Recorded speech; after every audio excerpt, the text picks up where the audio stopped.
porque a verdade está ao nosso lado. Né? Mais uma vez, quando o Moraes tenta justificar uma prisão preventiva de um idoso vigiado 24 horas por dia, embasando isso na proximidade da casa dele com a embaixada norte-americana, ou seja, ele provoca diretamente o presidente Trump e o secretário Marco Rubio. Quando ele fala que uma vigília de oração equipara isso a um ato golpista, o Moraes é que está realmente colocando o rosto dele no holofote, sem preocupação nenhuma em se preservar, né, em se amparar nas leis, e ele reforça, né, isso que para nós não é uma narrativa, mas é a verdade, é o que todo mundo está vendo. Se há 15 anos atrás retornasse no Brasil, eu falasse que haveria uma prisão em massa de 1.500 pessoas, né, autistas, vendedor de pipoca, gente, enfim, com mais de 70 anos de idade, e que seriam tratados como terroristas, as pessoas não acreditariam em mim. Hoje em dia, isso tudo está se verificando como verdade. E a gente está vendo também uma outra verdade. Me permita aqui abrir um parênteses. O Moraes está repetindo o modus operandi do Clesão, que anteontem completou 2 anos de falecimento. Que modus operandi é esse? Encarcera uma pessoa, né, sem qualquer motivo, né, uma pessoa que tem problemas de saúde, que faz jus totalmente a uma prisão disciplinar. Eu não vou nem entrar no mérito das ilegalidades na prisão do presidente Jair Bolsonaro. Eu estou falando aqui só da questão humanitária. Como que o Bolsonaro persegue o assassinato de Jair Bolsonaro? Porque quando ele prende o Clesão, os advogados fazem 9 apelos, o PGR ao menos chega a fazer 1 apelo, e o Moraes fica meses sem analisar esse caso, levando o Clesão a óbito, e o Moraes não é responsabilizado, ele percebe que isso daí é uma alternativa para ele seguir também fazendo com Jair Bolsonaro. Ele não coloca Bolsonaro num paredão porque ficaria muito claro o seu ímpeto assassino e não haveria respaldo de boa parte da sociedade. Então ele tenta dar ares de legalidade, de legitimidade e faz isso com Jair Bolsonaro. Mais uma vez, meu pai tem 71 anos de idade, passou por 7 cirurgias, diversas internações nos últimos anos. Qual é a possibilidade que ele tem de fugir utilizando, né, uma tornozeleira eletrônica e com vigilância 24 horas por dia na porta da sua casa? Nenhum traficante do PCC, nenhum assassino em série recebeu tamanha atenção. Não é possível que a gente trate isso daí com naturalidade e não consiga perceber a intenção de Alexandre de Moraes de cometer o crime de homicídio. Deputado, a gente vê o senador Flávio Bolsonaro aqui em Brasília. A gente vê também o vereador Carlos Bolsonaro, também já aqui em Brasília. A gente tem a informação de que Michele Bolsonaro, ex-primeira-dama, está voltando de uma agenda. Ela não estava com o seu pai, o ex-presidente Jair Bolsonaro, na hora da prisão, mas ela está voltando para cá. Falta o senhor volta ao Brasil para fazer esse apoio pessoalmente ao seu pai? Eu não posso, vou voltar ao Brasil, vou ser mais um refém preso na mão do Alexandre de Moraes. Vou criar um trabalho gigantesco aqui para todos os nossos apoiadores, né? Então eu não posso me tacar na frente da espada, né? Eu tenho que esclarecer aqui de fora, né, para a comunidade internacional o que o Alexandre de Moraes está fazendo, que ele faz jus a essa violação de direitos humanos e hoje, né, também faz jus o PGR, Paulo Gonet, quando ele incrementa, quando ele apoia todas essas iniciativas do Moraes, ele também está se colocando na reta, né, da Lei Magnitsky, né, dos violadores de direitos humanos. Eu acho que, inclusive, outros ministros da primeira turma que respaldam essas ordens ilegais do Moraes deveriam seguir por este mesmo caminho. Então, esse é o papel que eu tenho hoje, de esclarecer a comunidade internacional. Se retornar ao Brasil, né, não vai valer a pena ficar preso, e o Moraes certamente vai me deixar apodrecer na cadeia ou tentar repetir aí o modus operandi do Clesão ou do Daniel Silveira até, né? Visto que eu ainda sou parlamentar. Nem para a campanha de 2026? Deputado, o senhor pretende recorrer a cortes internacionais com esse episódio de hoje do encarceramento, agora deixa de ser uma prisão domiciliar? Isso vai ensejar ações no âmbito de cortes internacionais, seja por sua parte ou da defesa do ex-presidente Jair Bolsonaro? Porque lideranças políticas também podem recorrer a cortes internacionais em alguns casos, né? Isso será feito por vocês?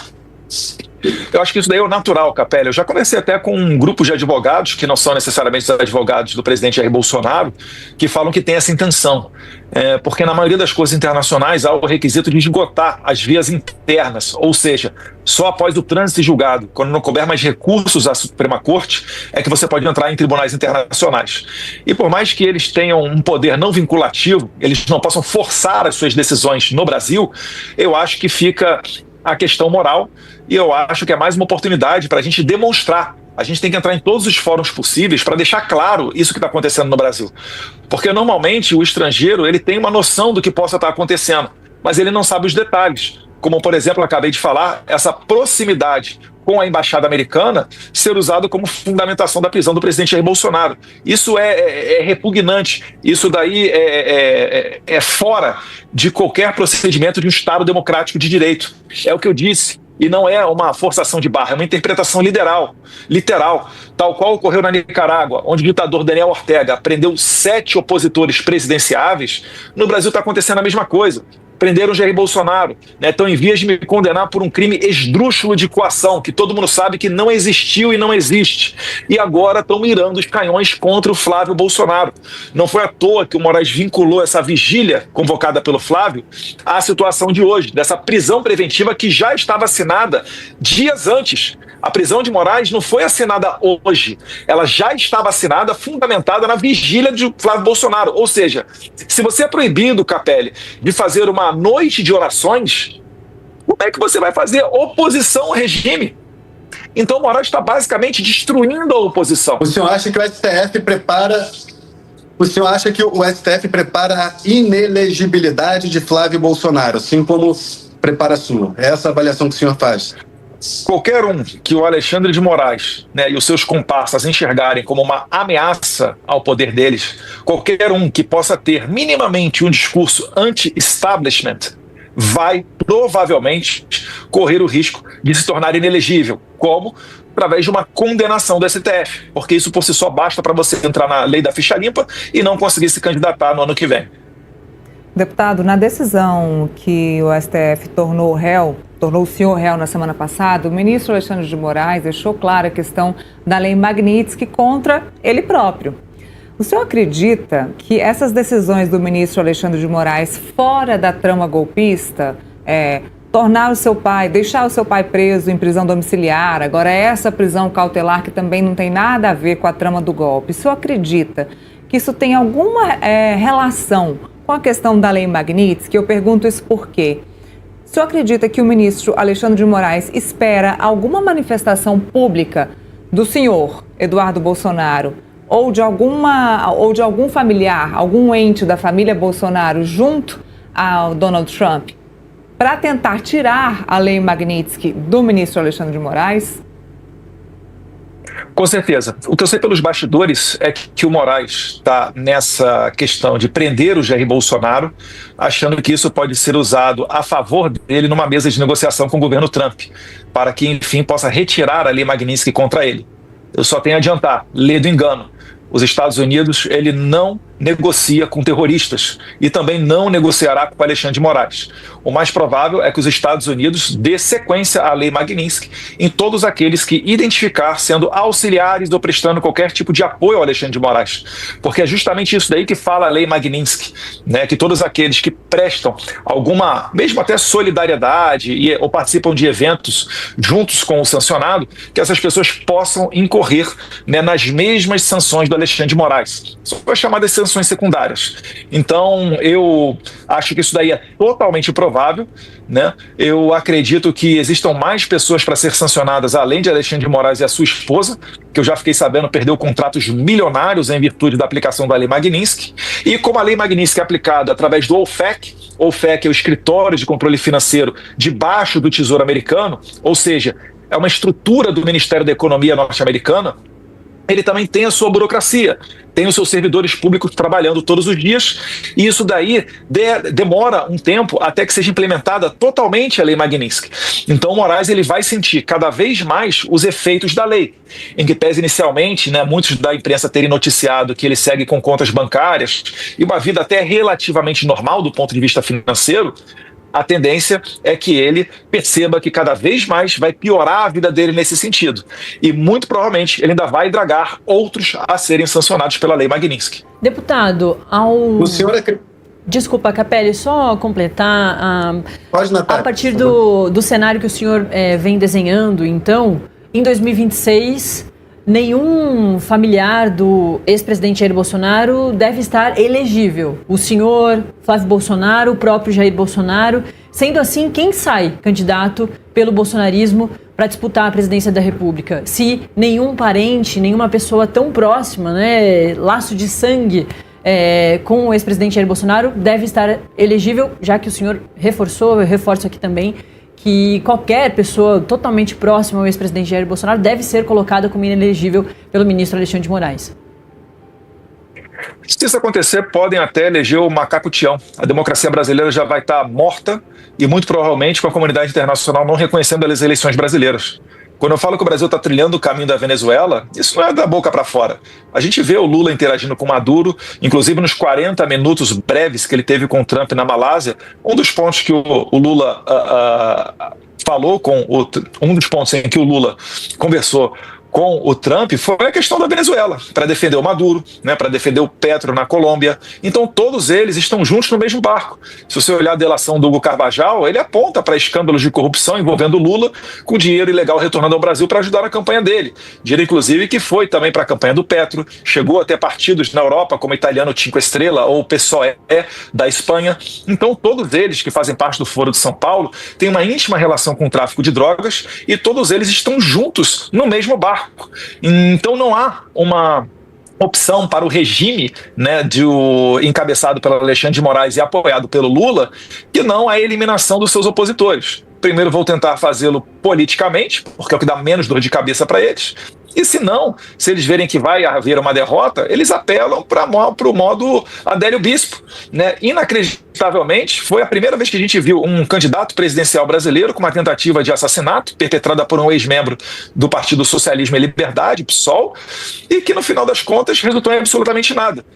Quiseram nos fazer crer que uma pessoa que tinha laptop, celular, cartão de crédito internacional, viajou para Santa Catarina, voltou para Minas, era um mero desempregado, um lobo solitário. Então, isso daí é o modus operandi da esquerda. Se nós olharmos para a América Latina, só candidatos de direita sofrem tentativa de assassinato ou são assassinados, como ocorreu com Uribe agora na Colômbia, com Villavicencio, né, no Equador, com o Trump nos Estados Unidos, com Bolsonaro em 2018 aqui no Brasil. E agora a nova tática deles, finalizando, é essa lawfare, é a eliminação através dos tribunais. Olha a Marine Le Pen, o que está acontecendo com ela lá na França, né? Olha a Jeanine Áñez, recentemente foi libertada, mas presa depois de convocar eleições na Bolívia. Então todos nós temos que reagir a isso. E isso daí é o amanhã para Donald Trump. Quando ele deixar de ser presidente, ele voltará a sofrer com as ameaças de prisão também. Deputado, o governo Lula abriu um canal de diálogo com os Estados Unidos. Esse canal de diálogo é inegável, teve a própria conversa de Lula com Trump, depois os diplomatas se reuniram, houve decisões relativas a tarifas, retiradas de algumas das tarifas que haviam sido impostas, e só que um pedido de Lula a Trump que não tem sido atendido é a retirada da Lei Magnitsky a Alexandre de Moraes. No pedido, ao decretar a prisão de Bolsonaro, como o senhor reforçou agora na sua fala, poucos minutos atrás, há a justificativa da proximidade da casa de Bolsonaro, em Brasília, com a embaixada dos Estados Unidos. O senhor acredita que o fato de Alexandre de Moraes ter escrito isso, usado essa justificativa, dificulta a retirada de sanções a ele e à esposa dele por parte dos Estados Unidos? O Moraes está agindo no seu tradicional método, né, modus operandi. Ele está dobrando a aposta. Na minha opinião, ele faz uma provocação ao Trump e ao Marco Rubio. E eu acho que deveria ser respondido, né, colocando mais pessoas dentro da Lei Magnitsky ou sancionando mais gente. Porque, lamentavelmente, uma grande imprensa brasileira, ela vende qualquer tipo de coisa, até mesmo uma mera foto, como uma grande vitória da diplomacia brasileira. A retirada das tarifas não foi uma grande vitória da diplomacia brasileira, foi a retirada das tarifas também do café colombiano, né? E não foi vendido como uma grande vitória da diplomacia colombiana. Então, isso tudo, né, faz tentar pintar um cenário onde Trump tenha se aproximado de Lula e talvez aí o Moraes, né, ludibriado com essa narrativa, esteja mais confortável para fazer o que ele fez hoje. E eu acredito que foi um erro do Moraes, tá? A gente vai ver aí o que pode haver de resposta dos Estados Unidos, porque o Moraes, ele já é carta fora do baralho, né? Ninguém aceita qualquer tipo de negociação com o Moraes, porque ele já se sabe que ele é uma pessoa que não respeita a palavra, que não tem palavra. Ele não é sujeito homem suficiente para falar uma coisa e conseguir cumpri-la.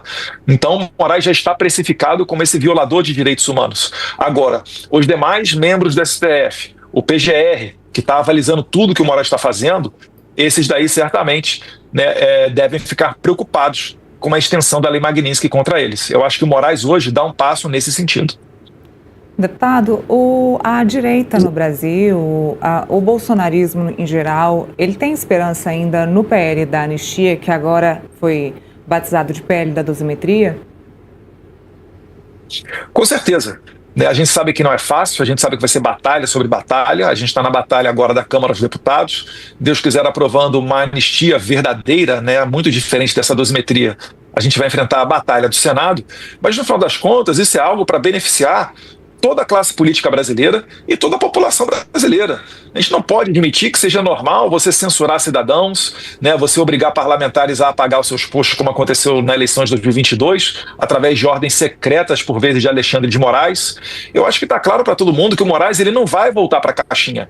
A história nos mostra que é aquele que experimenta do poder, que abusa do poder e consegue mais poder, ele nunca retorna ao estado anterior de maneira voluntária. É dali para frente. Eu vi uma matéria recente, se não me engano, do Estadão, um artigo dizendo exatamente isso. Ah, não, foi só o Bolsonaro e agora o STF vai voltar à sua atribuição constitucional. Não será assim. Acabamos de ver Moraes viajando ao Rio de Janeiro, né, inclusive desrespeitando vocês da imprensa, convocando uma reunião de portas fechadas para se falar, sabe-se lá o que com o governador Cláudio Castro. E isso daí não é papel de um juiz. Um juiz, pelo menos o que eu aprendi, né, quando eu me formei em Direito lá na FRJ, que sou advogado também, ele só age dentro dos autos do processo. Ele só age se for provocado, nunca de maneira proativa. Então, o que está acontecendo no Brasil hoje é que o Congresso cada vez mais permitiu que o Alexandre de Moraes ganhasse este campo. Lamentavelmente, finalizando, aquilo que eu tentei alertar quando da prisão de Daniel Silveira, alguns diziam, não, é só 1 ou 2 semanas, é só para dar um susto. Eu falei, não será assim. E está aí o resultado. Né? Hoje em dia, um Congresso com muita dificuldade de ter independência, praticamente sem independência alguma, e até mesmo projetos de lei, antes de serem votados, tem que se consultar Dom Pedro III e os deuses do Olimpo para saber se podem ou não ir adiante com aquele projeto. Deputado, dentro, né, dos condenados no núcleo 1 da trama golpista, a gente teve 2 pedidos de prisão preventiva, um que foi cumprido do ex-presidente Jair Bolsonaro, que estava preso de forma domiciliar, né, em casa, a partir do inquérito que o envolve, né, que envolve Eduardo Bolsonaro, com quem a gente conversa agora. E também tivemos o pedido de prisão preventiva de Alexandre Ramagem, que a Polícia Federal entendeu que fez um plano de fuga e tem as informações de que está nos Estados Unidos. Seu colega parlamentar, né, deputado federal. Deputado, o senhor teve algum tipo de contato com Alexandre Ramagem nesses dias aí? A Polícia Federal entende que ele está nos Estados Unidos desde setembro, desde a sua condenação na trama golpista, ou não teve nenhum tipo de contato? Olha, tudo que eu sei é com base em informações da imprensa, né? Até onde eu sei, o Ramagem não tinha nenhuma ordem impedindo de sair do Brasil e ele ainda está sob licença da Câmara dos Deputados. Então a situação dele é totalmente regular. O que estão presumindo é que ele fugiu da justiça. Isso daí eu não posso responder pelo Alexandre Ramagem, né? Mas eu já adianto aqui que se ele saiu do Brasil por conta dessa condenação, eu acho que ele fez muito bem. né? Ninguém é obrigado a cumprir uma pena de prisão com base em crimes que não cometeu. O Ramagem é mais um desses perseguidos, né? O Alexandre de Moraes tem algum ódio pessoal contra o Ramagem desde aquele tempo que ele proibiu o Jair Bolsonaro, pela primeira vez na história do Brasil, de indicar o seu diretor-geral de polícia. O que o Alexandre de Moraes teme? O que ele tem dentro dos arquivos da inteligência da Polícia Federal que o Moraes pode ficar com tanto medo assim? Então, isso daí é mais um capítulo nefasto dessa perseguição que a gente está vendo no Brasil, e eu ressalto apenas que a nossa Constituição, ela proíbe, é prática ditatorial, você responsabilizar alguém por atos de terceiro. O que Jair Bolsonaro tem a ver se o Ramagem saiu ou não do Brasil? O Moraes, inclusive, anteriormente, mandou de volta para a cadeia um monte de gente relacionada ao 8 de janeiro, quando ele se deu conta que algumas dessas pessoas saíram, principalmente foram para a Argentina. Então o Moraes, ele literalmente tem uma Constituição própria dele, um Código Penal próprio dele, e ele faz o que ele bem entender. É por isso que eu falo, o nosso principal problema, né, não é inclusive com o governo atual brasileiro, mas sim com a Suprema Corte, com o que o Alexandre de Moraes tem feito, né, tentando ir contra a vontade popular, tentando controlar a vontade popular na base da repressão, do mandado de prisão e assim por diante. Só para reforçar, Capelli, antes de passar para você, só que os condenados da trama golpista vêm recebendo medidas restritivas justamente para se evitar a evasão do país. Então, Alexandre Ramagem tinha que ter devolvido o seu passaporte, o diplomático e o seu passaporte pessoal, e as licenças eram médicas, né? Ele também não comunicou à Câmara dos Deputados dessa movimentação, então só para ficar a informação correta. Capelli. Perfeito, obrigado. Deputado, o senhor me mandou mensagem dizendo que vai ter um compromisso ou outro agora, mas eu queria antes fazer uma pergunta que é importante sobre 2022, que seu pai iria se encontrar com Tarcísio de Freitas daqui a 2-3 dias, né? Quando houve essa decisão agora do encarceramento. Queria saber qual a avaliação que o senhor faz de Tarcísio de Freitas à presidência. O senhor fez duras críticas a ele dias atrás, dizendo que ele é o candidato do Alexandre de Moraes. Mas como o senhor próprio colocou agora, dificilmente um Bolsonaro será candidato, segundo a sua avaliação, em relação a inelegibilidades possíveis. Diante desse cenário, Tarcísio é o seu candidato ou não? Se não for, quem será o seu candidato?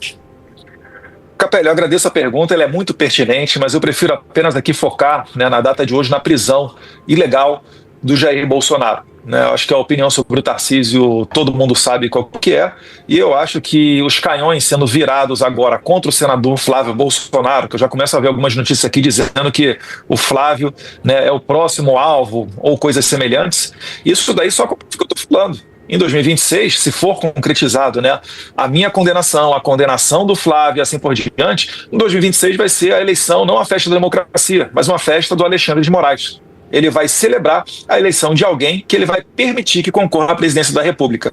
Isso daí se verificando, podem fechar as luzes do Brasil, o Brasil vai ser um corpo morto, respirando com a ajuda de aparelhos. A temperatura subiu. Eduardo Bolsonaro acaba de soltar uma verdadeira bomba política. Segundo ele, o presidente Donald Trump não vai ficar calado diante da prisão injusta de Jair Bolsonaro. A fala veio carregada de indignação e alerta para o que está por vir. Trump vai reagir com força, disparou o deputado. A suposta prisão de Bolsonaro, claramente um ato de perseguição política, acendeu o alerta nos bastidores da direita internacional. E se Eduardo estiver certo, estamos prestes a ver uma articulação global contra esse autoritarismo escancarado que tenta silenciar quem ousa desafiar o sistema. A prisão de Bolsonaro seria, segundo aliados, uma afronta à democracia e um divisor de águas na política mundial. Não é mais apenas uma luta nacional. A resistência cruzou fronteiras. O que está em jogo agora é a liberdade, a verdade e o futuro de um povo que se recusa a se ajoelhar. Comente, você acredita que Trump vai intervir? Compartilhe para que todos saibam o que está por trás dessa prisão. Siga e esteja do lado da verdade. Juntos somos a resistência.